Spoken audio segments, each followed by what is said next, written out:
situation not too good. I hear there is an administrative vacancy. Someone I know? Let me recommend him. May not be his preferred option after a full-fledged law degree, but better than nothing. What? They did not even call him for interview. And why? Because they decided he will feel bad that he was working in an administrative position when all his other friends had landed cushy corporate jobs. Did they ask him? No, gee, they decided for him. What presumption. The all-wise brigade. Yaar, but he needs help. Kya karoon? What should I do? We just don't know enough of what the affirmative action programs do to the recipients of the program. Maybe I should record his experience with affirmative action and have also that course which is happening on English communication in my university. Have him attend that and provide him with a fellowship. Let him stay on campus, use the library, prepare for his exams. Let me talk to the concerned faculty and tell her she's getting a new candidate. She could help him write his report too. She's multilingual, perfect teacher for him. Wow, what a good idea. How many things sorted out. Let me just write to him and ask him to join immediately. Wow, 5 months in this place and such an opportunity, huh? There's a recognition of needs and also people who can address it. Good, very good for me. क्या बात है? क्या बात है? Wow, they are giving me a fellowship. चलो, ठीक है. Something is better than nothing. At the moment time, I need a library to study my civil services exam and judiciary also. Some space to live, some sustenance. चलो, ठीक है. To get that fellowship, I have to do course on communication skill. I will sit. Third day at a stretch. He's not in class. Even when he is in class, he simply gazes away. Why is he not making the most of the course? This is supposed to help him with his life and his report, right? So what's wrong? Oh my God. What they are doing with me? They told they have a plan for improving my communication skill in English. And that plan was to sit in academic writing class with first year students. So ridiculous. This course was basically designed for academic research purpose, not for communication skill.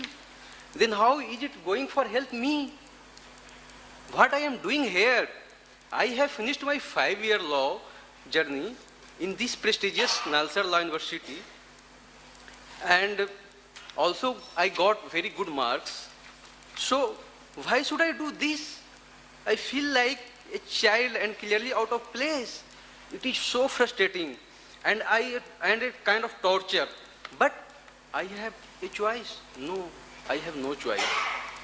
So I have to attend these classes because if I don't, they may stop my fellowship.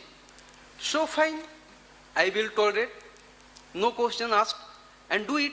That's all. I will attend classes and then submit a report on my experience with affirmative action. I will write all kind of my experiences, how people laughed when I got 120 marks, when the general cutoff was 140. I will write all things, this affirmative program also, in this report. So, read. Well, my responsibility was to help him and nurture his capabilities, right? Then why have I done nothing? Why did I not speak up when presumptions and prescriptions were being made? Why didn't I protest that we are multilingual and prescription of a language as the language was hegemonic and capability restrictive? The report could have been written in any language and probably I could have translated it. I could have been of help there. Instead, I recommended that he join this class of 45 with 6 years junior students. Why? How? How did I presume that this course was suffice for him, for his requirement? Why did I not ask him whether he needed me in his learning space at all? Naturally, he was not engaged. All the signs were there. Stooping shoulders, head bent, aimless gaze, restless sifting. I had seen it all. How did I miss those signs of distress?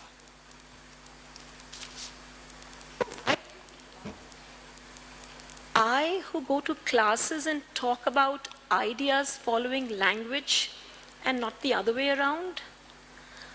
Why did not I make space for the language he had instead of imposing on him the language he did not? But the language he had was not opening doors for him. So, you cut off his head so he could enter the door they were willing to open for him? Telling the whole world, consult, participate, pucho, pucho. What did I do? But I was doing it for his good. Whose definition of good? Mine. If systems are unjust, they need to be challenged all the time. How could I forget? How did I do what others had done to me? How could I forget my own agency being usurped? How? I will protest when I don't like it. I will not forget. Thank you. Thank you.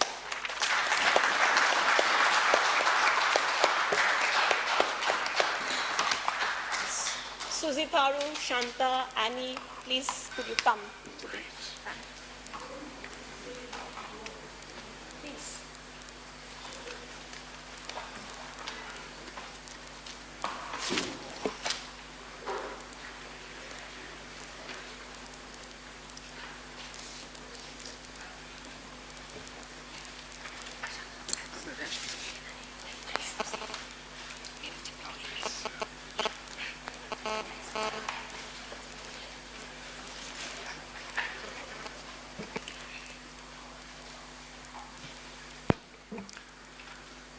Good evening, ladies and gentlemen.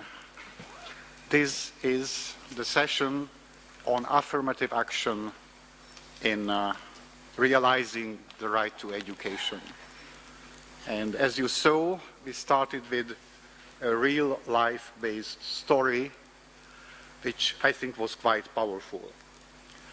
It doesn't require me to tell you what you saw, even if it would be in your best interest. But let me, as an inauguration of the discussion with our really, really distinguished panel, just tell you what questions were raised in my mind when I first heard this story and now when I saw the performance.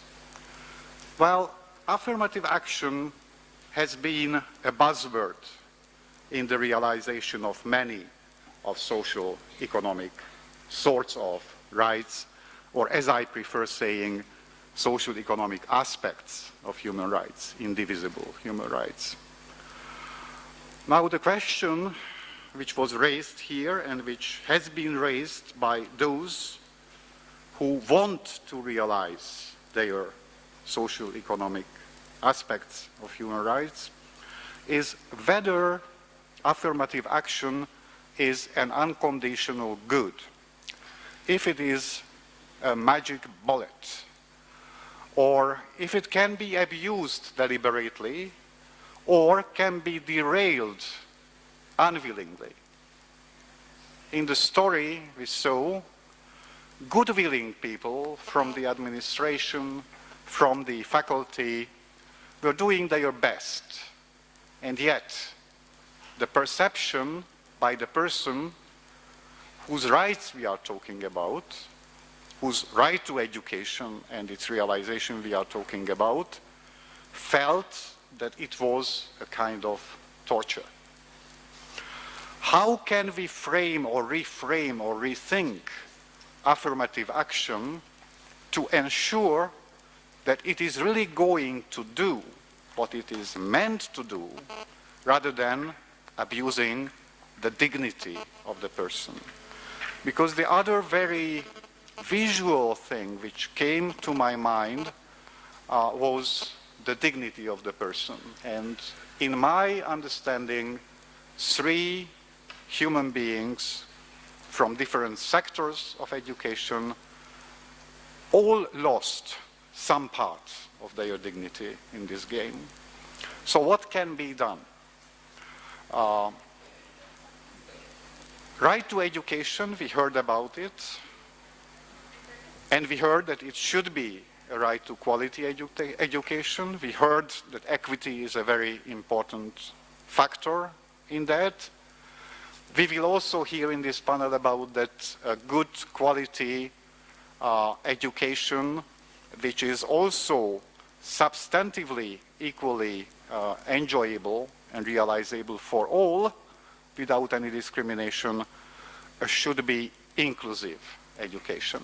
So these are, I think, the key ideas which came to my mind, and I shared this with you.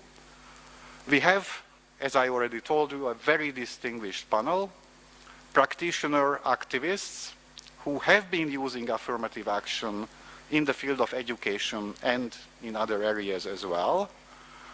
We heard the first person perception of one particular affirmative action measure, and we will hear in this panel also about how to make education inclusive, in particular for learners with disabilities, but from the lens, what can we learn from inclusive education as a concept for other marginalized and oppressed groups than learners with disabilities.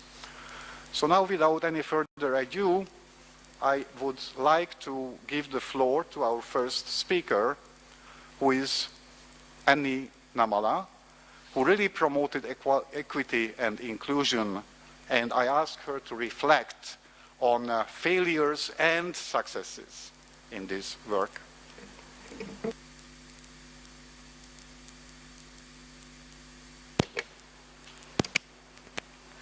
Thank you. Really, thank you for this, bringing together so many diverse groups to think together on socio-economic rights. And I think that's really the challenge, because I think we have talked quite a bit on civil and political rights, but socio-economic rights is really the next step. And it's really nice to be here and talking about this. As the chair was talking about how do we frame and reframe affirmative action, I would sort of like to go into that a little more. What I have sort of tried to look at is, one of the questions that the study raised is, are universal rights equally affirming the rights of marginalized communities? I think that's the first question that I would really like to take up. The second dimension I would really like to take up is then what are the connotations of affirmative action? What are we talking about when we are speaking about affirmative action, and how do we see that in the right to education? Thirdly, I have been working with the campaign on Dalit human rights, but over the last 10 to 12 years, working more with children and young people across marginalized communities, Dalit tribals, Muslims, nomadic tribes. And I'd really like to bring up the experiences that we have in framing the affirmative action policies from the work that we have held. And I think I'd really like to lastly come up, so what is the question before us? How do we frame affirmative action within the universal rights that we are talking about? So just moving on, yeah. I think I see a difference between universal right and how it translates to the marginalized communities, because I think universal right is always framed from the dominant identity. The marginalized identity is very notional or even peripheral to the whole universal rights discourse. So I think somewhere there is a disconnect when we make a universal right where we are really not taking the context of the marginalized communities. And I think it very often, within its framework, it does not actually bring in the sufficient discourse on the marginalized communities.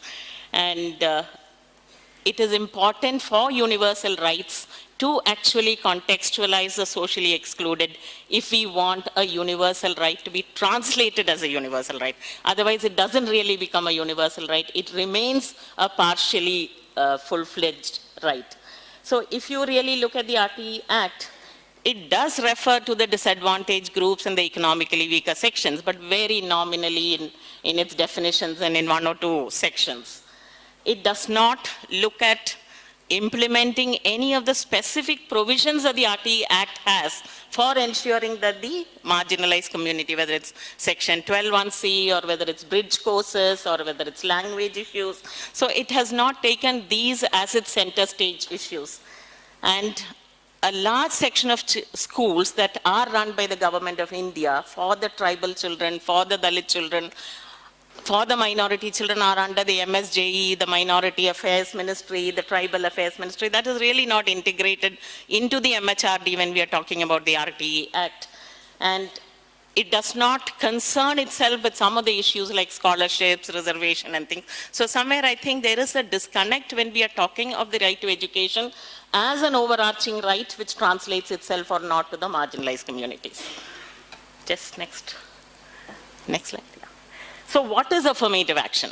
I think in my understanding, wherever I have worked, I think affirmative action needs to recognize the historical, traditional social exclusion that exists. I mean, it has to name it. It has to say that this has existed. And I think very often we deny naming it. So I think that's really the first question for me. And I think secondly, also to say that it is not a thing of the past. It's not bygone era, but it continues in various forms. So are we recognizing the continuing forms of these exclusion and discrimination would be my second question around it. And then are we sort of acknowledging that is non-level playing fields today, that we are on non-level playing fields and it needs different ways in which we'll address it. And does it also address the measures that will address the social exclusion, discrimination, the non-level playing fields, the disadvantages. Next. So I do see that, you know, when we sort of talk about universal rights, very often it is also said, why do you want to talk about affirmative action? Why do you want to talk about these special things? Because it is for everybody. Of course it is for everybody, but I don't think society is built in a way that it is for everybody. And so we need to recognize the context of society, and somewhere I think the universal rights that we are talking about does not incorporate the dimensions of affirmative action that should be incorporated. And that's where I see the disconnect between a universal right legislation and the affirmative action that we are talking about. Next. See, this is one simple thing, like, you know, we've all been talking about that the number of out-of-school children have been going down. And it has been going down. It has been going down even among the marginalized sections. But if you just look internally and see, you see the inequalities are rising.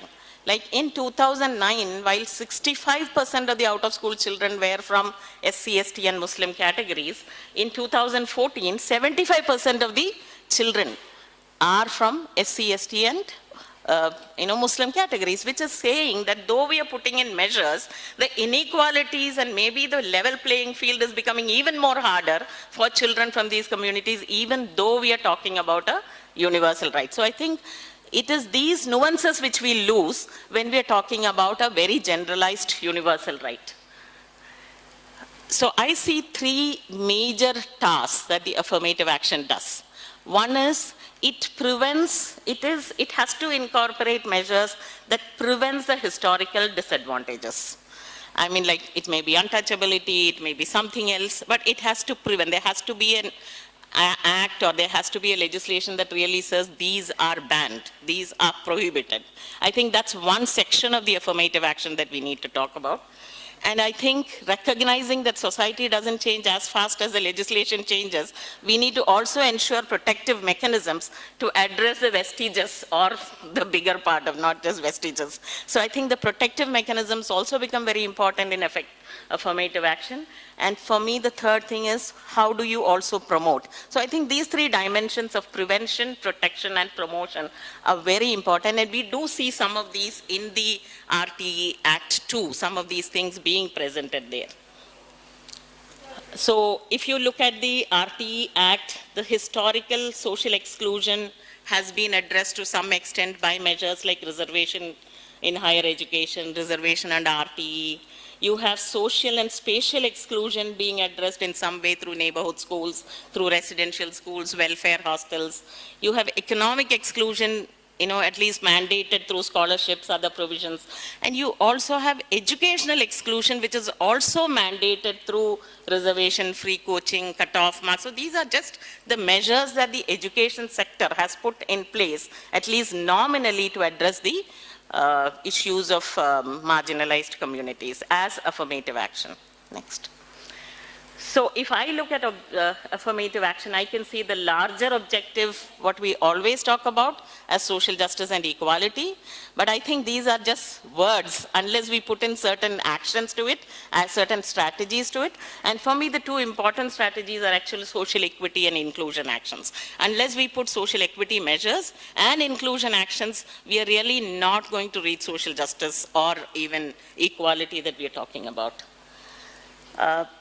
I mean, like, we are all very familiar with the 4 A's of the human rights approach, which talks about the availability, accessibility, and all that. But for me, I think that's really talked about from a duty bearer's dimensions. It's very much what the state has to provide. It is very much what the duty bearer has to ensure so that human rights is achieved. And if you come to the other side of marginalized communities, I'm very sort of, the study has been very insightful to talk about the dignity issues. And I think that's something that's not captured by this. So in our work with children and young people from marginalized communities, from looking at various rights, we've come up with what we call as the 5R for ensuring equity. So I just want to sort of share what's been our the years of experience that tells us what is important that we ensure, that we make as mechanisms, that we make as strategies to ensure that the marginalized have an access to the rights that we are talking about. And for us, the 5R are actually recognition. I'll come into the respect, representation, reparation, and reclamation. I just come into each of these because I think it's very important to understand what we mean by this in education. Next. So what do we mean by recognition in education? So the question is, at least till RTE Act, actually we didn't even acknowledge that there is discrimination. Only in RTE Act we said Section 8 and Section 9, there is something on discrimination. So we're basically saying that if you want to address the issues of marginalized communities, you need to name them. You need to name the groups that are excluded. You need to acknowledge the root causes for those exclusion. It's not just economic economic gaps or financial gaps or something like that, but it's much more complex. And I think it's important to, look into the root causes.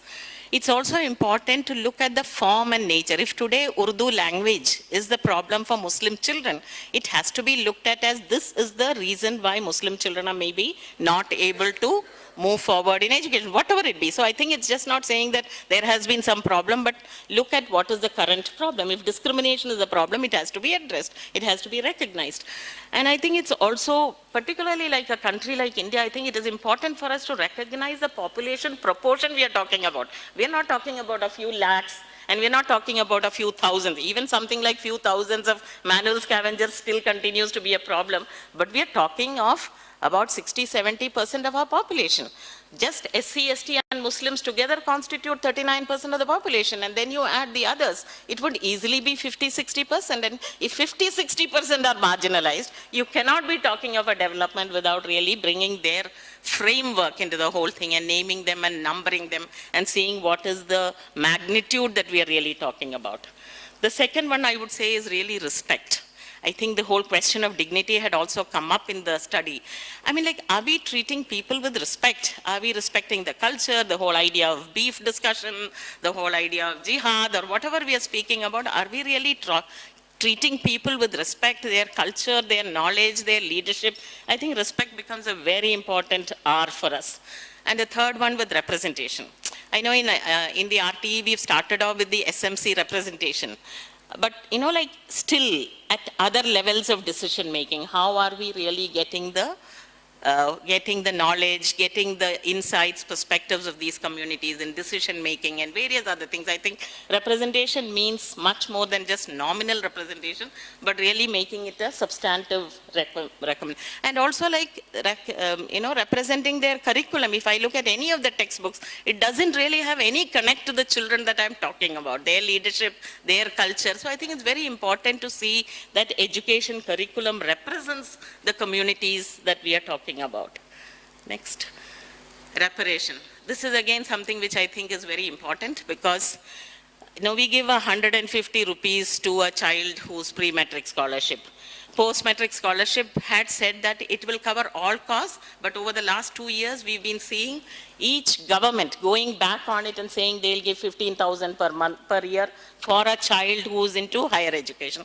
And that's just totally inadequate. So are we sort of putting in these reparation measures, whether it's adequate, effective, timely? I know a lot of post-metric scholarship scholars who take loans to pay their fees first and then pay the interest, or get begotten to somebody because they have to just wait for this money to come. So I think reparation has to be adequate, timely, in dignified manner, and it also needs to be updated constantly. You have private education and then you give something like the government scholarship. That's not going to meet the need. And just last, and reclamation. I think this is something that we also need to talk about, because we are not talking about a marginalized section alone moving forward. We are talking of a whole society moving forward, which under the section 12(1)(c), we are talking about children from diverse groups coming together. We have hardly had any public education or any public debate on the affirmative actions that we do. There has not been any public debate on why we are having reservation, why we need scholarship, why we need welfare schools. There has never been really any discussion. There's nothing in the public sector, public domain, that we are creating an interface between different sections of communities. And particularly for a country like India, I think it becomes very important to have this kind of public education and public domain discussions where diverse groups really come together. And that's really a reclamation of the human personality for all of us. It's not a reclamation of the human personality for only the marginalized section. So lastly, I just want to come now at this point in time when we are making universal rights, should we sort of be center staging the affirmative provisions and talking about them as an Indian nation with its hierarchies and with its divisions? Should not the affirmative action really center stage our universal rights provisions? Thank you.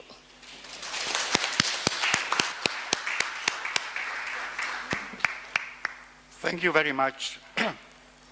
I think it was a really good introduction into the question of the dignity cost of actions on the one hand, and also on the dynamic nature of both exclusion and measures, especially affirmative measures, which we try to use to address the exclusions. Our next speaker is Shantha, and I don't think she needs any introduction. I ask you kindly to share some of your experiences and learnings in your work towards the promotion of the right to education for all, and also a little bit possibly about your work on the prohibition, full prohibition of child labor. Okay, thank you.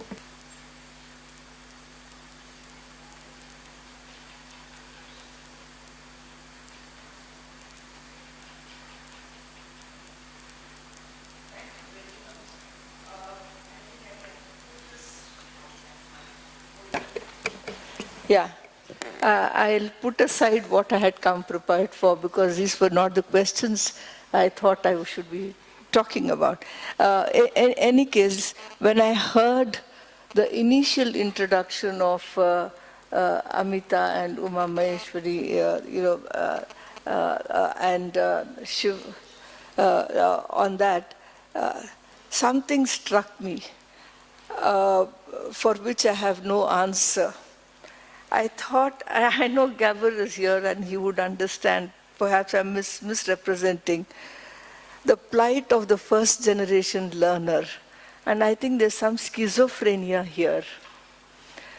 This person who's made it to the university, say something like the law in Nalsar or to the University of Hyderabad, is not the hero. He is among the last in his class. But in his village, in his milieu, in his ecology, he is the achiever. He's attained something which nobody else in his family has ever attained. And how does he reconcile these two? And I think this is a schizophrenic reality that he has to reconcile. That is what I got out of what you have actually spoken about. And since you are the expert on it, I thought, how do you find solution to this schizophrenia? You know, of his real existence back at home and what it is in the institution that he comes to where he's looked down upon. You know, so this is my initial reaction. But let me get back to what I have been asked to talk about.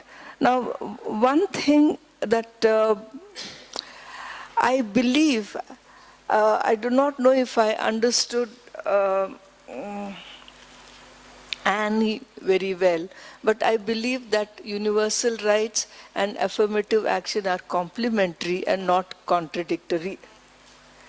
I believe that if there are no universal rights, then there cannot be affirmative action at all, unless we talk about all as equal, because rights are about equality. Rights are about treating everyone as same and equal. Rights are about social justice. Rights are about inclusion. There cannot be a right without it being universal at all. So I think we will have to start on the definition of a right as a right being universal, which is inclusive, which has a component, a strong component of social justice, and which is equal for all. But we know that for some, unless they are given much more than what is promised for all, they will never enjoy the right. So what is it that we have to do for those who have been left out is what we are talking about as a right. Here, I mean, it's trivializing the whole thing. It is like saying that when a child is malnourished, we give more to the child to make that child same and equal as others, but the other child also has rights to be fully nourished. So the link between universality and this is so important. But the way it is made out to be in the public discourse is like as if there is a contestation between those who have rights and those who do not have rights. And I think this has been a very political way of divide and rule among the state administrators. I mean, because they are not providing for all, because there is scarcity of resources, because there are not enough primary schools, because there are not enough elementary schools, because there are not enough secondary schools, because there are not enough teachers, because there are not enough colleges, because there are not enough universities, you find that people are constantly being divided on the basis of what we say discrimination and people who have merit. Somewhere, I think we will have to find a solution where all of us join together and question the state on, look, you stop dividing us on this. You have not provided enough for any one of us. Don't let us fight with each other and you get away with your, as if you were the innocent one and we were the ones who are actually fighting with each other.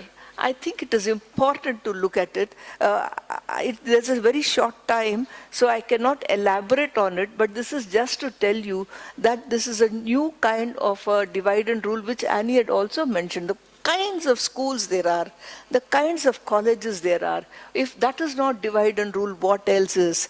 And somewhere we point all our fingers at the state rather than point the fingers amongst each other within the citizen and blame each other and happily give the state the luxury of getting away and being the arbiter of the fight amongst ours. We cannot allow the state to be an arbiter, as if it was neutral arbiter between us, but we join hands to say that you did not do your business. You have not provided us with everything. So the first thing is universality of rights and affirmative action go together, because you're unable to sort of invest enough for universality of right. You have created a constituency which is very convenient, where we fight with each other and you get away with whatever you want to do. I have a longer thing. So in a way, I find affirmative action is very, very essential. Like I've said, it is so essential, but it cannot be given as a charity. It has to be given, as all of us have mentioned, as a part of a claim for living with dignity on par with others, so that we enjoy same and equal rights on par with each other. That is what it is. It has got nothing to do with welfare. It has got nothing to do with charity. It has got to do with giving all those entitlements that make one feel same and equal as others. And because of the, not historic reasons, I think because of contemporary reasons, I think we have been divided far more now than ever before. And we will have to contest this division today in the contemporary language, rather than going again back to Manu and saying that the latest Manu is the state. And we contest the state as the Manu who is dividing us. And let's not go back to ancient, let's go back, come to the contemporary Manu who is not allowing us to deal with each other as equal citizens. So it is I feel that right to education should no longer be a site for contestation of resources.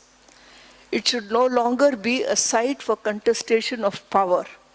As long as it is a site for contestation of resources, contestation of power, then we will continue to grapple with this issue that we are talking about today. But if there are wholehearted investments in education, and where special provisions are made for all those who require special provisions, I think we will continue to perpetuate these divisions, and it will intensify, fall into other kinds of politics over which we will lose total control. The other issue is about language, which I think bothers all of us. So I will just, again, I'm being quite unconventional here. I'm sure mother tongue is important. I am all for mother tongue, and all of us are for mother tongue. And I feel so deprived that I dreamed Little Red Riding Hood and Cinderella, and I don't have other dreams. I have been deprived of what I should be, because I have never learnt my own mother tongue. I learnt only English came to me as my mother tongue, and a very bad English came to me as a mother tongue. But then I feel that it's important to have mother tongue, but it's also important to have a language with which you can deal with power and authority. And that is why the poor are aspiring for English education. We may not like them to do the English medium education, but then we must understand why are they aspiring for it. They're aspiring for it because they think that that is a route for knowledge, that is a route for interaction, that is a route for web of relationships, to go closer to power, closer to authority, and perhaps that is a route for coming to power. It may be right, it may be wrong on what they feel and what they think.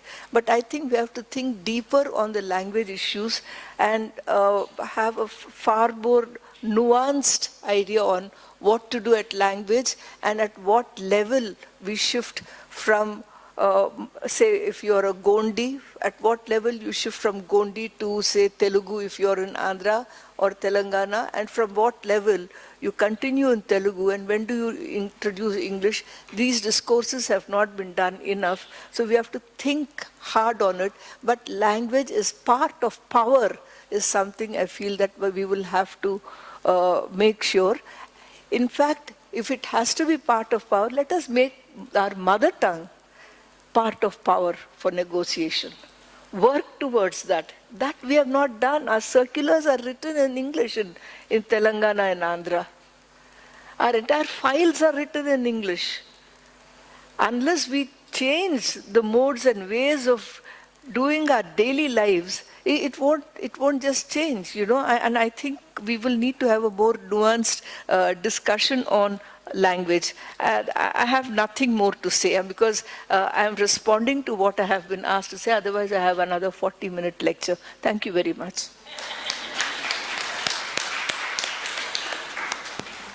Thank you very much, Shantha-ji. I found really interesting what you said about affirmative action shall not be given as a charity. I think it's really important. And the other is that if we want to contest the dividedness of us today, then we have to use today's language. There is no way for us to go back in history to an earlier time. The next speaker is from my other home than Nazar, National University of Ireland, Galway, and she is a leading expert on issues of children and adults with disabilities, in particular education. I remember that in a summer school in Galway, you made a very strong case for inclusiveness of education being good, not only disability inclusiveness of education being good not only for disabled learners, but for the entire class.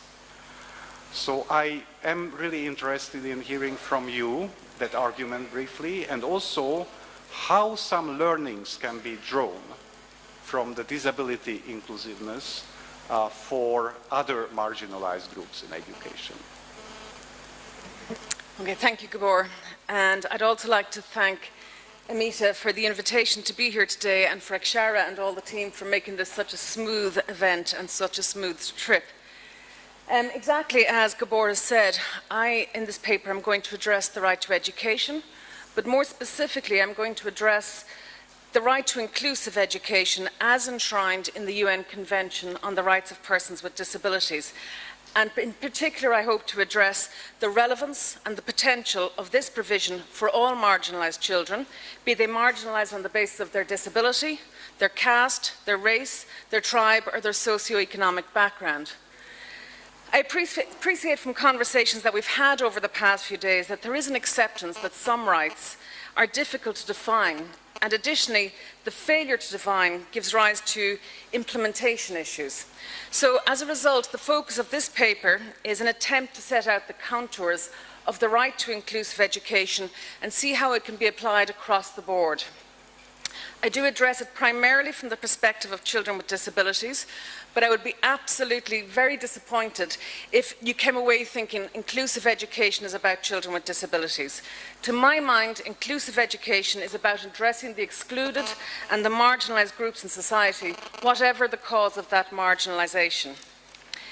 I appreciate that there are issues of implementation of the right to education and other socio-economic rights, so I swiftly plan to avoid that topic and just look at what is the right to inclusive education and try and pull out some of the links between inclusive education for children with disabilities and other marginalised groups. Could I have the next slide, please? So I've structured the paper as followed. I'm very briefly going to address the importance of the right to education, which a previous speaker has alluded to, followed by an equally brief look at the development of the concept of international right to education that resulted in the introduction of the concept of inclusive education. And finally, and the main focus of this paper, is what is inclusive education and trying to establish what that concept is. So could I have the next slide, please, here? Education has been described as an empowerment right, or a multiplier right, in that access to the right can open up access to other rights.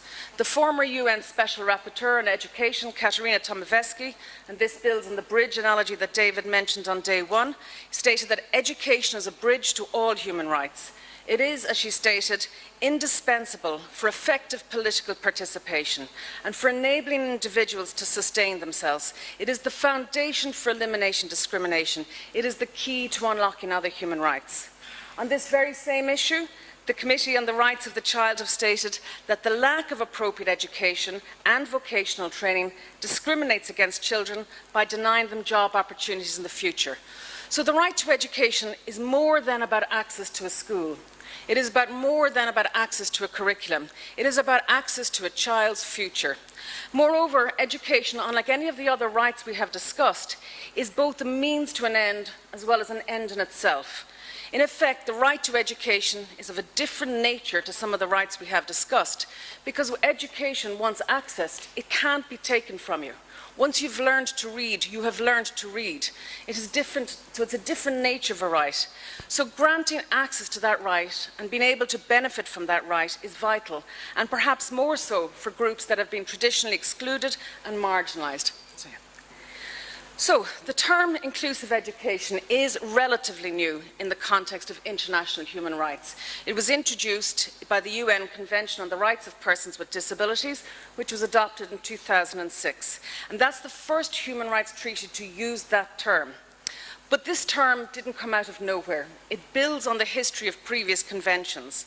So the right to education was first enshrined in the Universal Declaration of Human Rights, and that stated that everyone has a right to education. The principle is reiterated in other conventions, such as the International Covenant on Economic and Social and Cultural Rights, which talks about the right of everyone to education. So it's evident when we review the work of these treaty bodies that the right to inclusive education was in development for a period of time. It didn't appear with the introduction of the UN Convention on the Rights of Persons with Disabilities. For example, the Committee on the Economic and Social and Cultural Rights, which we heard about from Virginia on the first night, recognised that General Comment number 5, that persons with disabilities can best be educated within the general education scheme. The Committee on the Rights of the Child note in General Comment number 9 that education measures should explicitly aim at maximum inclusion of those children in society. And they also acknowledge that inclusive education is the goal in educating children with disabilities. So the introduction of the right to inclusive education, as enshrined in the Convention on the Rights of Persons with Disabilities, built on existing international norms. And so it is suggested in this paper that the UN Convention on the Rights of Persons with Disabilities reflects an international consensus that seeks to articulate a concept of education that is applicable to everyone, while simultaneously addressing the specific issues and the specific needs of children with disabilities. So this is the only time I'm going to put in a section of law, but it just very briefly is the first part of Article 24 of the UN Convention, and I think it's important to look at it. It says that state parties recognise the rights of persons with disabilities to education, with the view to realising this right without discrimination and on the basis of equal opportunity. And state parties shall ensure an inclusive education system at all levels. So just a cursory reading of this provision makes some issues clear. Firstly, people with disabilities have a right to education. The provision then states that states parties shall ensure an inclusive education system at all levels. So by definition, it is an education system for all children, by the very definition of the provision. The difficulty with the provision is that as a term, it is undefined. And there's no clear image or vision, and often a misunderstanding, conscious or unconscious, by policymakers, by legislators, by lawyers, by the judiciary, by parents, and others about what is required for inclusive education systems. And also, inclusive educations are more often understood in their breach than in their observance. So before I discuss what inclusive education is, I very briefly want to say what it is not. In particular, I'd like to briefly address two issues: segregation and integration, and to distinguish these educational interventions from inclusive education. So many jurisdictions segregate children in education along defined lines. And for me, I find it particularly unpalatable. They talk about it in the context of children with disabilities as special education. It's segregated education. And in the disability context, this means segregating children along impairment lines. So a school for the deaf, a school for the blind, a school for children with autism. And segregation is prevalent, and I'm not going to go into this, but for example, in the 2006 report in Europe, it showed that 10% of children in Belgium were segregated. Other jurisdictions, such as China, continue to build more and more separate and segregated provisions, and in this regard, the Committee on the Rights of Persons with Disabilities have stated in their concluding observations that the concept of inclusion is one of the key notions of the Convention and should be especially adhered to in the field of education. And the rest of the quote is there. There is significant support throughout the world for segregation, and I think it's very important that we are critical of segregated education because of its impact on children and its impact on an inclusive society and its impact against diversity. So to that end, I'm going to bring us back very briefly to 1954, where the US Supreme Court said, in the context of racial segregation, that education, they said, it was doubtful that any child may reasonably be expected to succeed in life if they are denied their opportunity to education. They stated that separate educational facilities are inherently unequal. This has been accepted in the US and most Western jurisdictions that segregated education is wrong in the context of race. We happily accept it as okay in the context of children with disabilities. More recently, and other categories. More recently in Europe, in the European Court of Human Rights case of Orsis and others versus Croatia, which concerned the segregation of Roma children, a psychological study was placed before the European Court of Human Rights, which asserted that segregated education produced emotional and psychological harm in Roma children, thus reinforcing disadvantage. I very briefly want to give an example of Jane Campbell, who's a disability rights activist in the United Kingdom, and she talked about when she was a child in segregated education, and she begged her mother for the uniform of the local school so that when she walked to and from her segregated education, nobody would know. Therefore, this segregation education reinforces disadvantage and it reinforces marginalization. Another approach to education is integrated education, a system often confused with inclusion. So this involves placing students, whatever type of student, whatever the issue you're talking about, be they students with disabilities, Roma students, or other marginalised groups within the mainstream classes without accompanying structural change. So this image is asking people to sit a fair assessment, so climb the tree. And as you can see from the image, this isn't a fair assessment. That's effectively what integrated education is. We squeeze children into a system and we say, meet the system, not educate the child. Fundamentally, it's a one-size-fits-all approach and there's no real or substantive attempt to change or alter the system. Instead, the child is shoehorned into that system. But worse, there are some very unpalatable aspects about this system. One of the things that happens, at least in the disability context, is that a child with a disability is allowed to stay in the system if they do not impact or damage the educational attainment of other children. Their right is set in laws throughout the world at a subordinate level of those other children. So again, integration is not the way forward, and the Committee on the Rights of Persons with Disabilities have criticised this. So the question is, what is inclusion?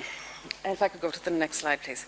And this is a pictogram, and I'll come back to it in a moment. Inclusion involves a process of reform, of embodying changes and modifications in the teaching methods, in the approaches and the structures and strategies in education. The purpose of those changes is to overcome barriers with the vision to providing all students of the relevant age with an equitable and participatory learning experience, an environment that best corresponds to their requirements and their preferences. In effect, this is a system that responds to the children, not a system that forces children to meet that system.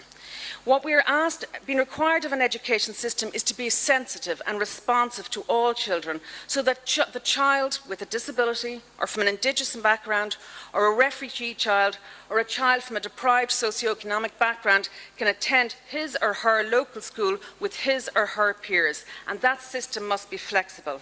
Inclusion is a process. It's about learning to live with difference. It's about learning to live with the society we actually live in. It's about education us with our colleagues of society. And in this way, we hopefully come to see more positively, differences more positively, and as a stimulus for fostering and learning amongst children and adults.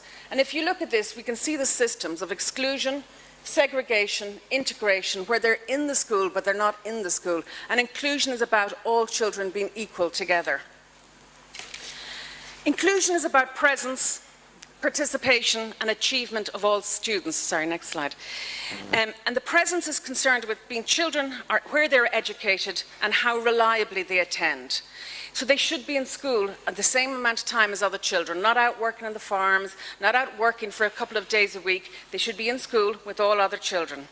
Participation relates to the quality of their experience whilst they are there, and achievement is about the outcomes of learning across the curriculum, not merely test or exam results. The other point about inclusion is that it involves a particular emphasis on those groups of learners who may be at risk of marginalisation, exclusion or underachievement. It indicates a responsibility to ensure that those groups that are statistically more at risk are carefully monitored and the necessary steps are taken to ensure their presence, their participation and their achievement in the education system. I do appreciate that many critics of the concept of inclusive education say it's impractical or fanciful to insist on a particular form of education when so many children are excluded from education. The Global Report on Education indicated that 69 million children were not in school, and that this exclusion was more likely to impact upon girls. But it's important to aim for an inclusive education system, as systems that segregate and integrate are not stepping stones to an inclusive education system. The Committee on the Rights of Persons with Disabilities have very clearly stated it's not that you go from, as a previous slide, segregation to exclusion, to segregation, to integration, to inclusion. You can go from exclusion straight to inclusion. It's how you frame your education system. Additionally, there's a lot of focus on the difficulties of achieving inclusive education, and at times of focusing on the potential, how do we get there? How do we change a system? Undoubtedly, there is a focus on problems rather than solutions. And there is, I think, a lack of research in this area about the benefits of inclusive education. There's quite a lot of research on the benefits for the individual child, for the child who is included. There's significant amounts of research indicating that children who are included within an inclusive system benefit. What isn't included and what isn't being researched is the benefits for the other children, the benefits for the rest of society. And I'm going to just give, I was just going to give you an anecdotal story, but maybe I'll save it for the answers. Or actually, do I have 30? No, I don't. Okay.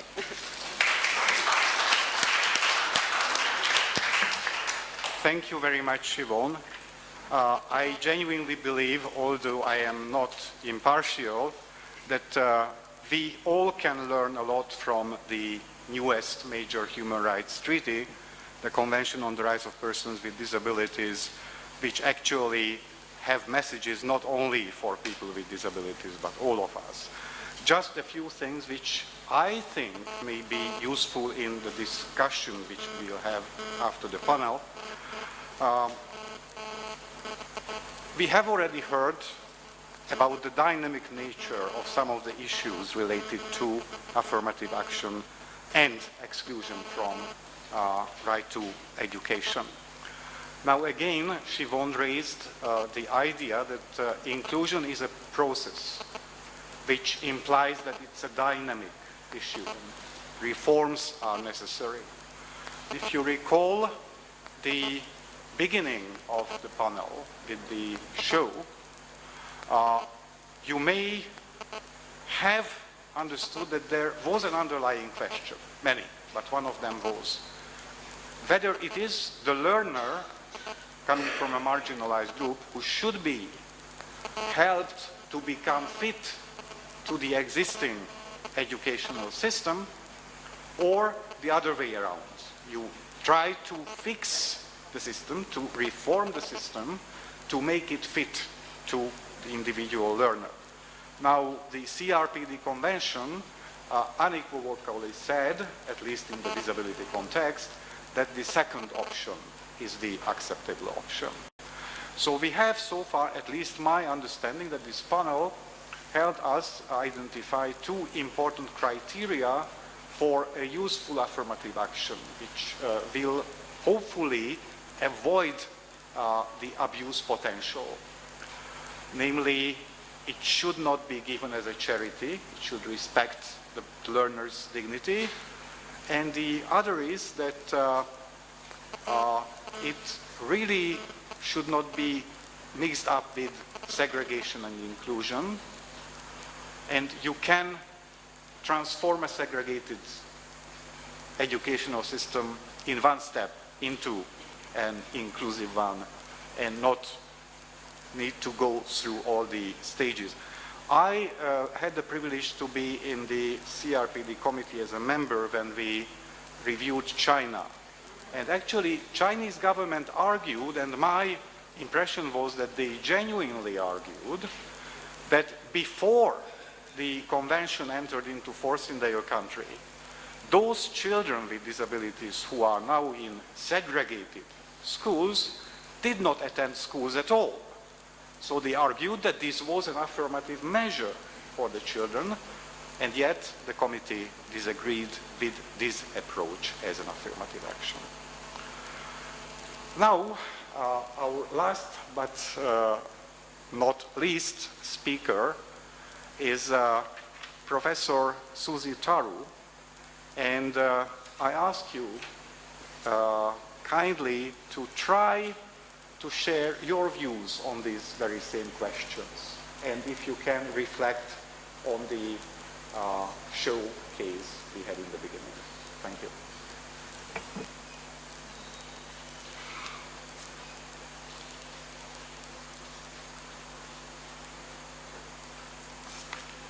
Thank you very much, Nalsar and Amita and her team for setting this conversation up together. We often have seminars and lectures and so on, but rarely do we think about getting together as a conversation. And a conversation has certain kinds of goals as well as a certain culture to it that I think sometimes needs to be celebrated as it is being celebrated today. And I'm very grateful to have had this opportunity to meet so many people I have just read, not just read about, I've read them, but I haven't actually met them or interacted with them. So that's been a great privilege and a learning experience for me. I want to talk today from the point of view of the university. Everybody until now has been talking about primary education, school education, all of which, of course, are fundamentally important, and they affect the largest proportion of people who are coming into education, no doubt. But the university also needs some attention. And the university is, after all, the place where most of us who are in the field of education and are here today are engaged. We're working in universities. So let me start with something that has been very much in the news and has certainly engaged 80% of my thinking time, because my email box is full of this kind of discussion over the last 2 weeks. And that is the Me Too, Him Too campaigns. Nobody has mentioned them so far, but I'm sure everybody has been reading about them, thinking about them. Nalsa students must be abuzz with these conversations. I hope you are. But outside so there's the international Me Too, Him Too campaigns, but there's also the national Me Too, Him Too discussions that are taking place, and they're very heated. But outside these heated exchanges, there are some issues that need to be looked at, I feel. I mean, there's the battle that is taking place. So what is it that is so shocking about what has come up? One is the fact that public culture is so patriarchal even today, all right? With the thought that with 25 years or 30 years of the second phase of the women's movement, that public culture would have changed in some way. But from the agonized statements that are coming out from these lists that are controversial, you may want, but there is a kind of pain and anger that we're seeing that is shocking. And it is an image of public life, of public culture. It's also an image of what women are experiencing in this world. Now look at this audience. When I came in here, I thought, Amita has been at work, lots of women doing different kinds of things. And now I stand here and I look, we're still only about 1/4 of the number of people in this hall, right? Though the feeling you get is that there's so many women, the panel is 4 women and 1 man, but just count as you look in front of you, and you will see that you're far less than half, maybe 1/3, 1/4 maybe, okay?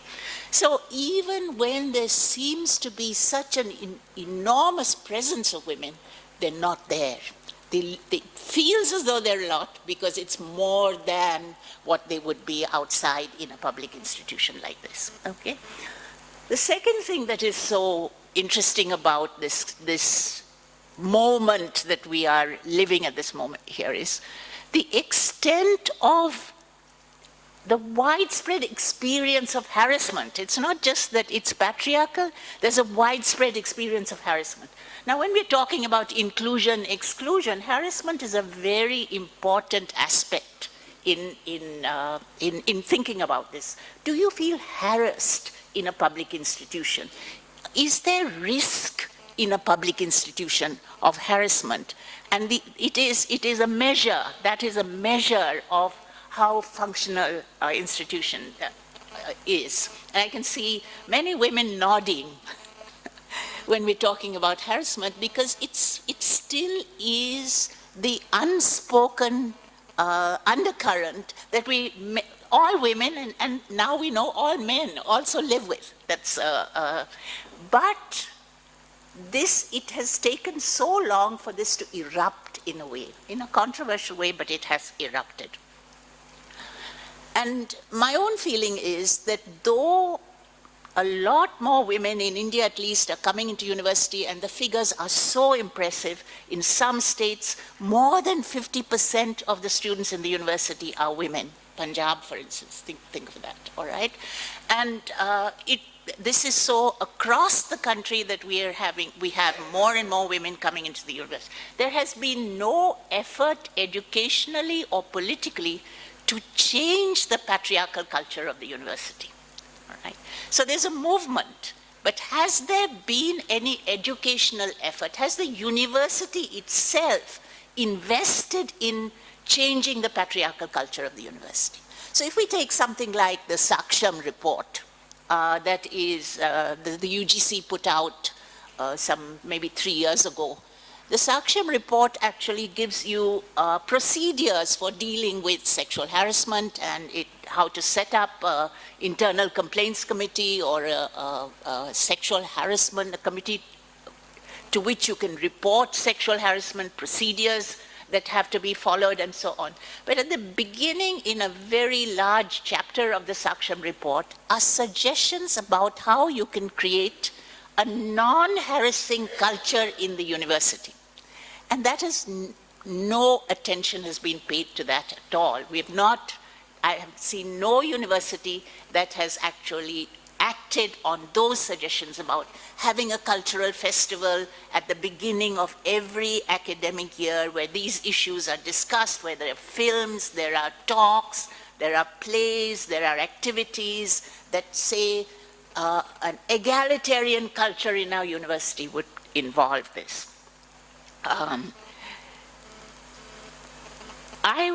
One of the words that I heard for the first time when Annie spoke, and that too only right towards the end of her talk, is the word caste. All right? We've talked in this this assembly about many kinds of exclusion, about inclusive education, but we've never said this one word. And I suspect also that if I said about 1/3 of us are women, and that feels so good, it made me feel as though this is full of women, this assembly. But if I were to ask for a count, and of course it would be disallowed, this would not be respectful of the public culture of education, we would find that 90, 95, 99% of us are what the Dalits call Savarna, all right? That's a term specifically used to rile us, to make us angry, to feel that this is unfair what you're saying. But I would say that that is what this audience is, with that on both sides of the table we are upper caste. Sorry? She doesn't know what it means? Or we want to translate what Savarna means. Can someone help? Well, technically it means with all the castes, full of all the castes, like Sa is full of. And Avarna, which is the other side, is without caste, which is usually untouchable, but there's a hierarchy of castes, there is so it technically Savarna means with all the castes, but today Savarna means oppressive upper castes. Oppressive upper castes who have taken over institutions, who dominate assumptions, whose culture is pervasive, etc., etc. That's what the word means today. It has a new meaning altogether, which is why those of us who are Savarna and are powerful in institutions are so offended by this term. We find it extremely offensive. So caste is never discussed. And yet in India, reservations, I like the word reservations better than affirmative action. In India, reservations, until a few years ago when we were looking at the disabled, also looking at disabled, is all about caste. Affirmative action is centered on caste, and yet we've not been able to use this term. This word is still largely unspeakable in audiences like, in situations like this. How does caste operate in universities? One of the things that is very, very evident in a university is that apart from the few people who have come in on reservations, the rest of the university is upper caste. The population of the university, the culture of the university, the kind of syllabus that we use, the aims and ambitions the university has, the transactions that take place in the university, the politenesses and culture of the university, its norms and its practices are all upper caste, all right? And we have done and this has happened in such a way that historically the university has been consolidated and reshaped and reaffirmed as a place that is specially made for the upper castes and other people are excluded. All right? It's not just, it is not an accident. Over 200 years of, not 200, 150 years of Indian universities, we have gradually made sure that we have a watertight system for exclusion and of operating in such a way that even when there is a forced entry, there will be a forced exit. Dropout, failure, lack of ability to conclude, language, there are 100 reasons. Some of the reasons were talked about here. So though reservations were mandated in the 1950s, until the political upsurge of the 1990s, culturally we means I am included in this. I remember I was working in the 1970s and 80s. Culturally, we ensured that no one who was not from our particular small culture was allowed to enter the university. So we would have reservations, we would have interviews where people posts for reservations. We would not find anybody suitable. Those posts were then kept aside, and meanwhile some relative of ours would temporarily take on that job, and gradually that temporary person would be reabsorbed into the system, and that would be my student or my niece or my nephew or something like that, okay? Today it's not possible to evade appointments or admissions. There has been, it's a political upthrust. We've talked a lot about policy and governmental initiatives, but we've not been addressing the political upthrust that is required for inclusion. Whether women would not have been here had there not been a women's movement. It's the women. We've had reservations for women, ideas like that. Nehru said once, and I always use, I have this written up on my wall somewhere, he said, I've done everything to make sure that women come in, but they don't take up the opportunities, all right? So the offer has come from the top, but the women don't take up these opportunities. They only take up those opportunities when there is a political movement and when the issue is politically re-articulated in such a way that it becomes possible for us to push our way into the system. So there is a political move that comes up in the 1970s and then again in the 1990s that makes sure that some people are here. But the culture of the institution remains Savarna, all right? The culture of the institution remains upper caste, and it is impossible or very difficult for others to break through. Do I have any remedies to offer? Of course, my offering remedies is going exactly against what I've been saying. I've been saying we need to be attentive to the political questions that are coming in, and here am I standing here and trying to offer. Well, I think we have to first acknowledge there's a huge failing on the part of the university.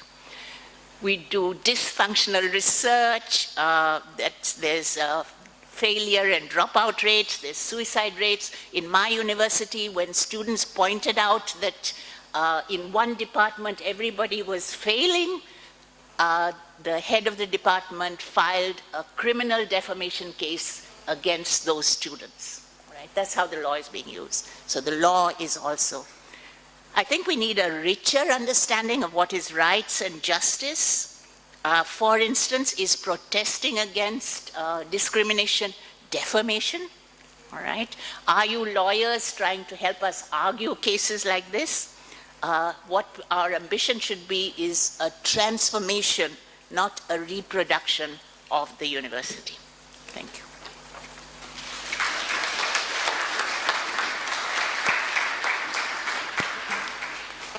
Thank you very much. I think in this presentation we heard new examples for the very delicate situation regarding affirmative actions, how affirmative actions can go off track or actually contribute to the status quo and become a partner in the oppression and exclusion in the field of higher education in these examples. Also, I think the dimension of political actions as necessary elements of affirmative actions which are going to serve those who are marginalized and oppressed rather than the oppressor is a very important lesson which I learned from this. Shantha ji has not used her time which was allocated to her and requested for 2 minutes to complete her presentation, which I, as a fair chair, am happy to give you. Thank you. I just thought that I had not spoken about MVF and child labor, which he had asked me to do, and how we tackle the issue of caste. Because we were talking about all out-of-school children, and as you know, all out-of-school children are children from the scheduled caste, from the scheduled tribe, from the OBCs. And initially when we started mobilizing children, we used the language that they were being oppressed and that they will have to fight the upper caste in the village to get out of work and get into school. And this caused a lot of dynamics in the village where the villages got polarized, and in fact the worst form of caste oppression is what I had witnessed. There were boycotts of the families with whom I worked with. They were asked not to work on the farms, they were not asked to carry water, they were asked not to get into the trucks that carried them to work. And in fact it was a real-time experience for me to see what had happened. All of us were taken to the police station. I was every other day in the police station negotiating for a bail for the youth who participated in this social mobilization. There were false cases on them that they've stolen a goat or they've stolen a chicken, and there were cases on me for disturbing law and order. So this was the context in which we worked when we started first on getting children out of school. Then there was a change in the strategy. I will not go into the process of change in the strategy, but we thought that in doing the kind of work we did, we had polarized the village, brought greater disharmony, and there was no conversation between one and the other, and it had affected the entire, destabilized the village. Instead, we said, since we're getting children to school, why don't we assume that even those who are in the upper caste may want our children to be in school? You know, and then why do we assume that we have the monopoly of goodness, and because we are urban, and perhaps in the villages nobody is good because they are upper caste? So we decided to change the strategy and started talking to everyone in the village. Talking to everyone, saying, do you think it is just? Do you think it is fair that you're employing a child? It wasn't easy, but then we didn't do it to the same villages. We started in the new area, and it was something that we learned from the nationalist movement and from Gandhi also, that we have to use dialogue, discussion, negotiation, bargaining, more than a language of hatred, and be in a confrontation and oppositional mode. And I think it did work. So in a sense, I'll just give you an example that when there was a boy who belonged to a Dalit community who did really bring 7 bonded laborers to school, he was actually beaten up very badly. I immediately wanted to go and file a case against atrocities against scheduled castes, and then because he was also tied up to a tree. But then my own staff said, let us see if we can change a different kind of a strategy in a manner that we negotiated with the district authorities. The children were released, they were brought back to school. I really congratulated our staff, and I said, thank you for bringing them. They said, no, we are real winners when the person who beat me said that I did a great job.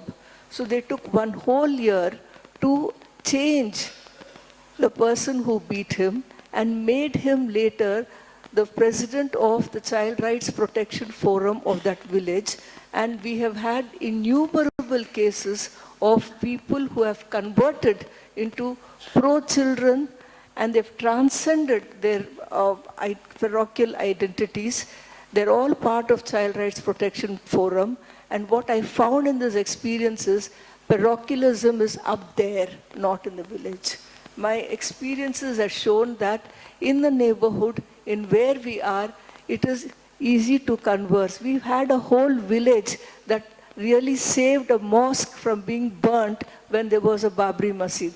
Whole village. They said, no, you're not going to, the RSS are not coming to our village. And I think it has also got to do with our child labor work where we harmonize the village. But I am fully convinced that all the divisions and parochialism are not there on the ground. They are there up there. I don't know, they are they. I can't define who they are, but the they is a very dangerous they we have in this country, and we have to tackle them. That's all I wanted to say. Thank you very much. I think that this was very important to hear, and I think that similar phenomena can be observed in other parts of the world as well. And another important lesson is that if you can do something on the ground to promote, for instance, the right to education for all, or to convince people that child labor is not a good thing and why it is not a good thing, then you should do that. And you should not wait for things changing in the clouds somewhere. With this, I am opening the floor to questions, and if I may kindly but firmly ask you to ask questions now, rather than making comments. And I think that the first question will come from the first row. Well, thank you to everyone. It was a fascinating and a very moving panel.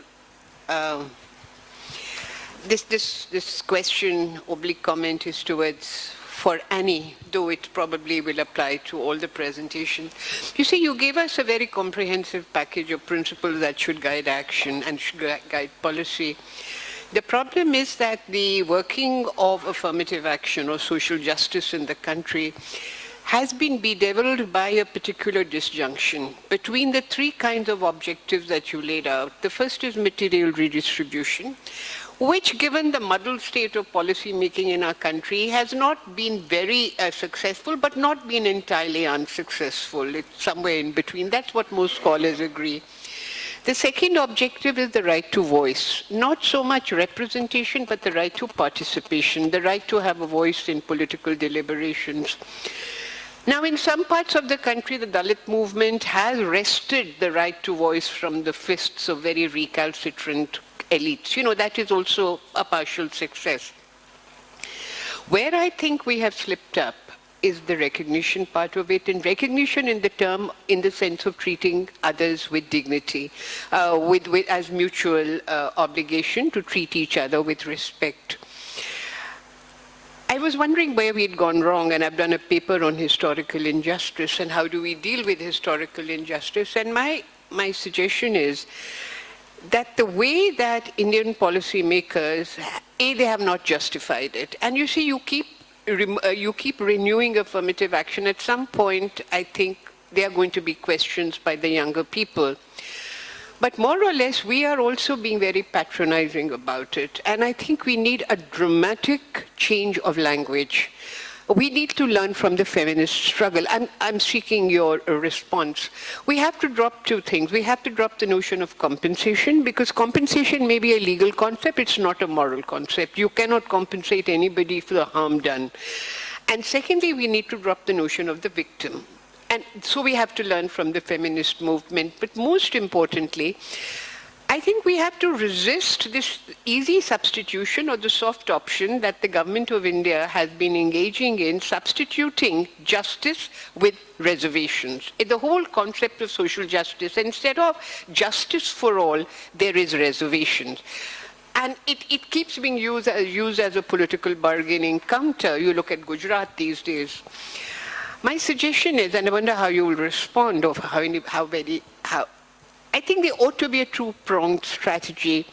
First of all, the government of India must give all citizens, and there was some notion of citizens' rights below a certain level of earning, a social minimum to everyone, irrespective of caste, gender, etc., etc. And affirmative action should be a second level for the doubly disadvantaged, because if you extend it indiscriminately to people who are materially well off, you're going to cause resentment. And finally, you know, I have taught in Delhi University for a number of years, and I've taught political theory. This is a postgraduate department, and I would go to class and say, what is the one issue you feel most passionately about? And without fail, reservations. The sections of the class that were Hindi medium, probably from scheduled caste background, they would cringe. because they were not given. And this is a number of studies have shown. They reach university, they're not invited into people's homes, they're not party to friendship. So finally, I think we have to rethink the whole notion of the private. How important is the private for self-esteem? And this is something that has been blocked off. And it has been blocked off because of the very skewed way that we have been looking at a firm. You know, this is not a question of we dealing out anything. This is a question of redressal of historical injustice. That is the language we should be using. Thank you very much. I am just watching the watch, and we are running against the clock. So please, colleagues, I kindly ask you to try to formulate your question short. I know it's difficult because it's quite late after an intense day. Professor Bakshi. Thank Amita and colleagues for a wonderfully poignant play, as it were.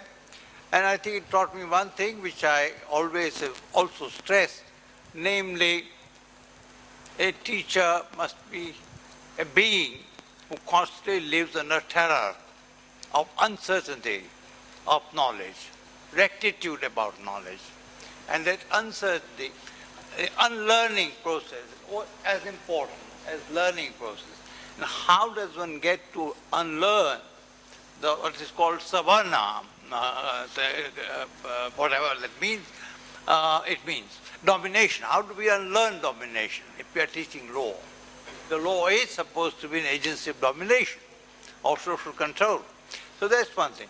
This is the question I wanted to ask all panelists for future thinking is, I had the occasion to study Zakir Hussain, who was a famous educationist in India, and I gave a lecture, and I was in trouble about the concept of inclusion. I'm in favor of inclusion, all the good things. That's not that okay, that's admitted. I turned to Badiou, a famous French thinker, and Badiou says you can't have advanced mathematics if you practice inclusion. For example, advanced set theory, a set theory excludes. It is by definition who is a member of the set. Then I turned to evolutionary biology, life sciences, where exclusion was a rule, survival of the unfittest, for example. It was a rule. Then I turned to logic and epistemology, where again exclusion was a rule. I turned to other sciences, and exclusion was a rule. Why exclusion is so much a bad thing for doing science, study of reality, and why is it a good thing when it comes to governance and politics? It's a general question that we must think about, even when we are the side of the angels. There are other people who are not angels, who are not convinced by what we say. And we need to think about those disciplines where exclusion is not a virtue. Thank you. Next question from there.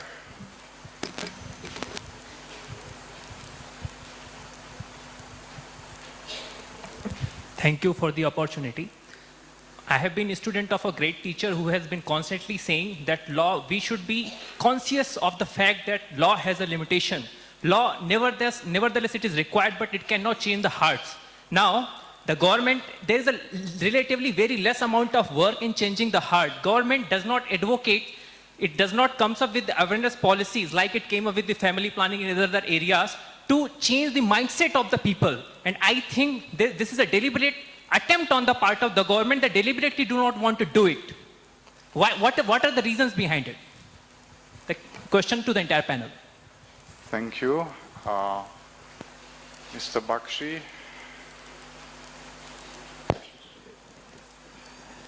I have two questions from the panel.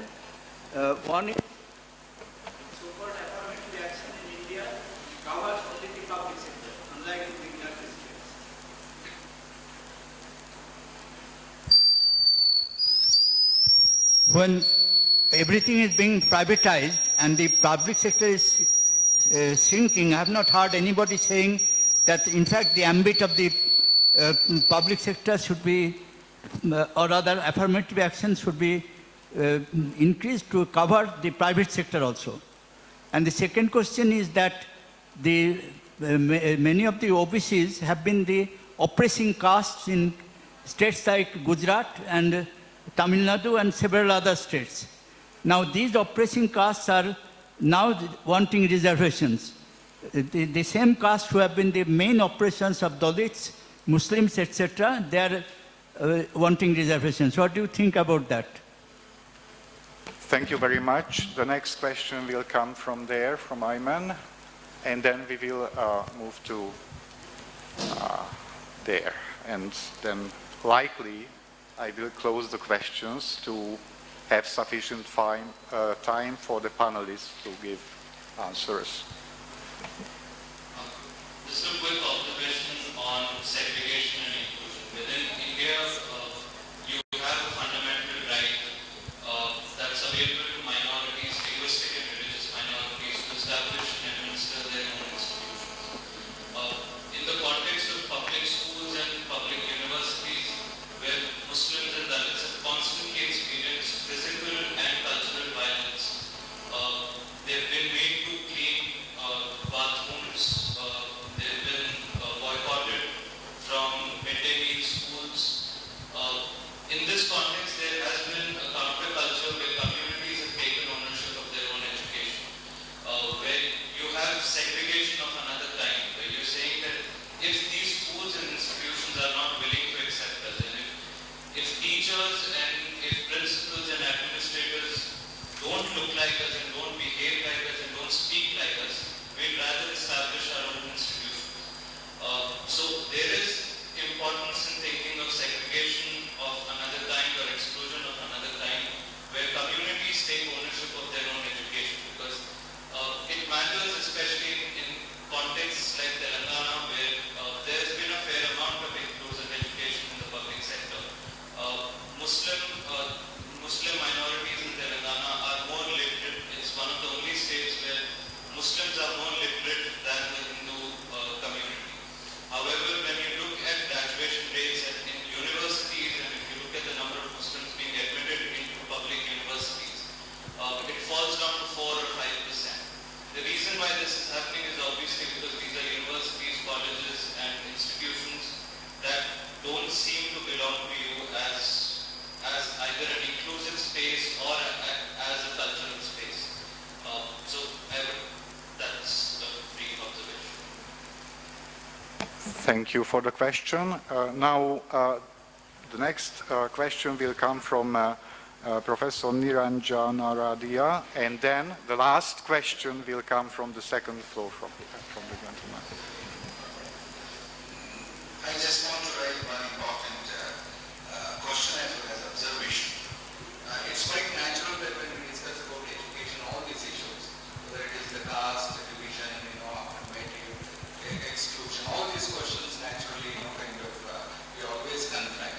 But my question is basically, what is really our effort towards, using education as a kind of an equalizer, in the sense, what kind of efforts that we are really doing in our own domains at least, in terms of, because the biggest threat today, the biggest divider, kind of a segregation, a kind of inequality, discrimination is from increasing privatization and commercialization of education. Is the biggest threat. So that's the reason why we are, we are losing out even our government schools in the last, 5 years. We have closed down almost about 1 lakh government schools. I just want the panel, what is our, how do we really bring in a kind of a different, kind of a perspective that treating education is a social good, it's a tool for social transformation. Unless we do this at our school level, do we really think that we can address all these issues at the university level? Unless we inculcate those basic values at the school level, how do we address these, kind of issues at the university level? Is really my biggest, kind of concern. I just want to place before. Thank you very much for the question. And now the last question from you. Thank you for a very moving set of presentations. Two quick observations. One is I wanted to suggest that what is common to the idea of caste, gender and disability is the idea that your birth, the accident of your birth, legitimately determines the rest of your life. Whether you have a life at all, whether you have an education, what kind of nutrition. And I think that India is a country where there's an extraordinary cultural comfort level with this idea. And inequality is embedded. And Myron Weiner, for instance, asked, why is it that India doesn't make the investments that it should in elementary education? Why don't we have a common school system? And ultimately, he said the answer was that the lives of the poor and of people of disadvantage don't matter. And I think that is at the heart of the problem. And within that, how does public policy battle it? Even a program of affirmative action, if we don't believe culturally and socially, politically we don't believe in it, we're battling that. And the second very quick point was that we talk about discrimination, we've talked about exclusion, but I see a whole spectrum which is from discrimination to exclusion to expulsion. And often, where we really most forget to look at is the expelled. So say in the right to education, and I wanted to say that in the last discussion as well, that the child who is completely excluded from school, even as progressive a legislation like the RT doesn't really have an imagination for that child. So, the RT says that in every neighborhood there should be a good government school which will be free and which will not have any barriers to your entry. But if I'm a homeless child, a street child sleeping just across the road from that school, I'll never be able to enter the school even if RTA fulfills all its obligations. Or if my parents have to migrate, or if they are from a nomadic criminal tribe, and so on and so forth. So I think that we also have to think about affirmative action for the expelled from our society, and how does one look at that? Thank you very much. Theoretically, we have 5 minutes for the answers, but I kindly request the participants to give the panel 4 more minutes. So every panelist can have 2 minutes for the answer, which is more meaningful than just 1 minute. If there is no objection, then can we start with you, Shivaun?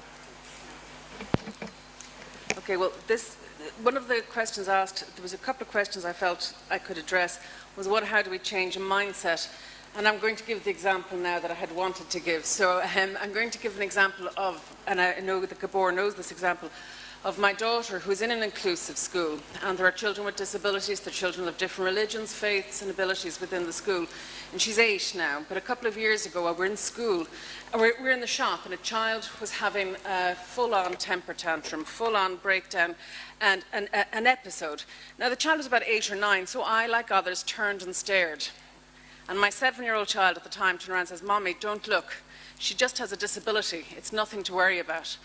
And that child, in an inclusive education, knew more about inclusion than I did, having studied it and having educated. And that's how we change the mindsets. We put our children in inclusive education settings, and that's the benefit.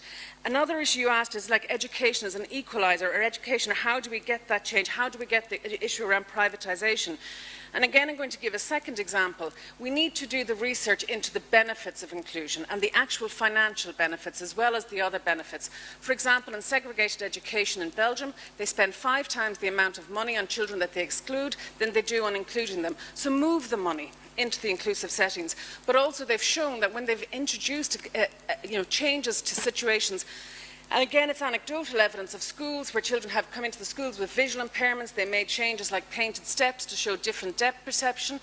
And they were able to show, particular schools were able to show ongoing and sustained decrease in accidents within the school, and therefore an ongoing financial benefit for the insurance of the school.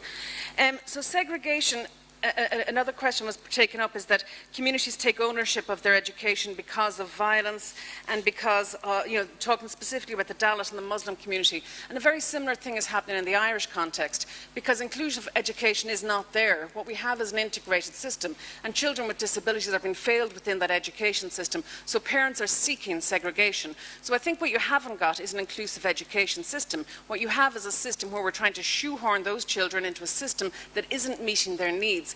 And what we actually need is to really, if we don't want to keep replicating the society and the disadvantages in society, we need to actually be disruptive to our systems. And systems will naturally defend and protect themselves. And all of those participants within it, I mean, Susie talked about it in the context of we'll keep reaffirming it. And I think Professor Baxi talked about it. We can't have inclusion if we have advanced mathematics.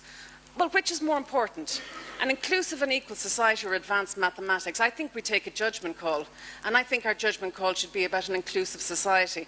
And you'd also be surprised about how an inclusive education system will actually still allow advanced mathematics and will still allow all of those things, but we can't vision it because we haven't seen it. So stop trying to vision this issue and actually just start the process and see what happens and see the benefits of that inclusive system. So there are pilots around the world where they have inclusion and the benefits are significant and people are seeing those benefits, but it isn't something that's been quantified and researched, and I think that's probably part of the issue around this. People feel the need for this evidence to prove it works, and that may be a difficulty. So. Thank you. Shantha ji. I just wanted to say about the Indian context that till the RT Act was passed, if one looked at all the Planning Commission reports, it is based on exclusion. Every report says all children cannot come to school. They cannot come to school because of tradition, they can't come to school because of caste, they can't come to school because of culture. And so, it's so deeply ingrained in the government reports itself that children may not come to school and it is okay. So you start night schools, you start evening schools. It's only after right to education that the discourse has changed. While the discourse has changed, the institutions have not changed. The systems have not changed. The processes have not changed. So I think all that also need to happen. That is one thing I wanted to say. The second thing I wanted to talk about is about the Muslims not going beyond. I think it's also got to do with there not being Urdu medium degree colleges in the city. There have been no textbooks in Urdu in classes 9, 10, 11 and 12 for many subjects in Urdu. So I think we will have to look at it. You could correct me if I'm wrong. Then the next thing I just wanted to end up by saying is that we have an education apartheid in this country today. And we will have to break the apartheid. And the only way you can break any kind of apartheid is through education again. So it's only education, education and inclusive education that is an answer. Thank you very much. Aniji.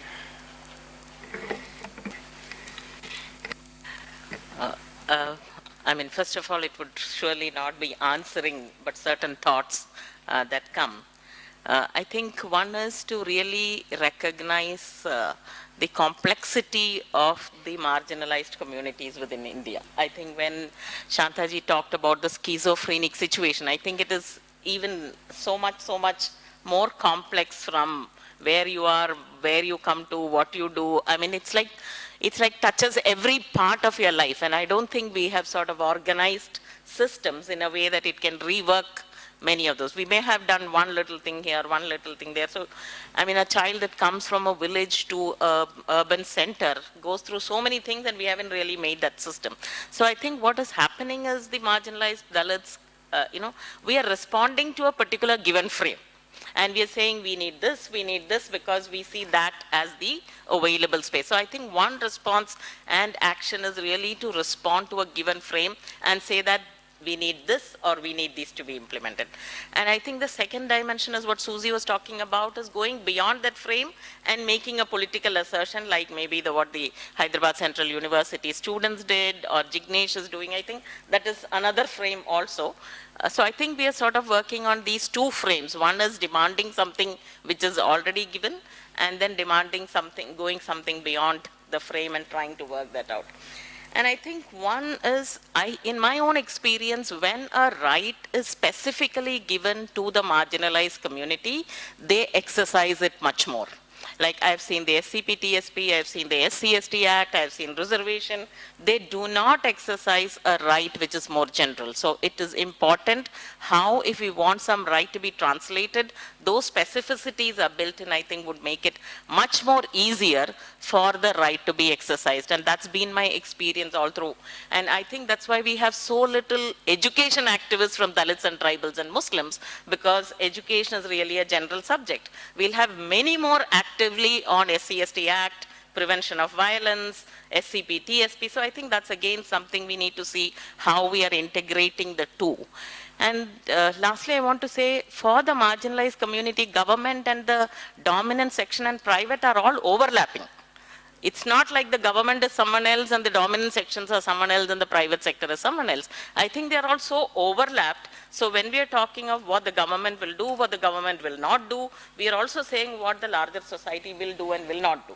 And we are also saying what the private sector will do and will not do. So I think there is such a complex interface between all these people. So we as a people, like Niranjan was saying, like we as a people may look at government very differently and say, how can we address the government not promoting schooling?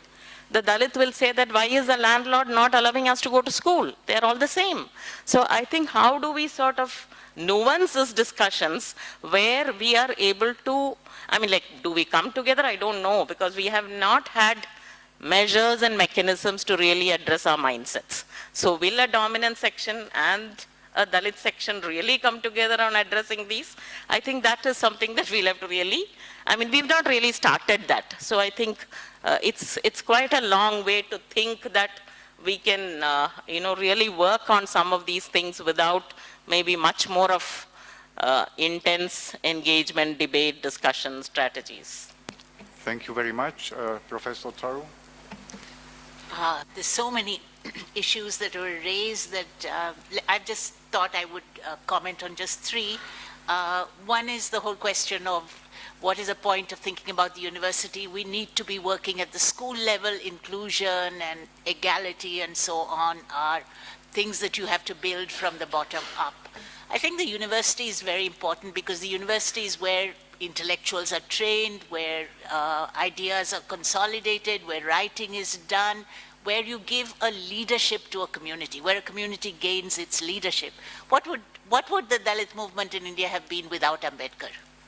All right? And what would Ambedkar have been had it not been for his opportunities to go to universities abroad, where caste was not a functional issue? These are very, very important. University is a very important place, and intellectuals are very important for a community. It's not, I think it's only when we have a nurturing attitude towards a community that we think we have to bring them up like children and then they will grow up to be proper adults. The adults are, to have assertive adults, you need university kinds of spaces is what it's not either or, but the university is extremely important. Why are reservations such a hot topic? We all know that. If you want a class to explode, you have to just raise this issue. And why are Dalits, who are the only ones who are really coming in on reservations at the moment, not out in many, many institutions? They're like homosexuals.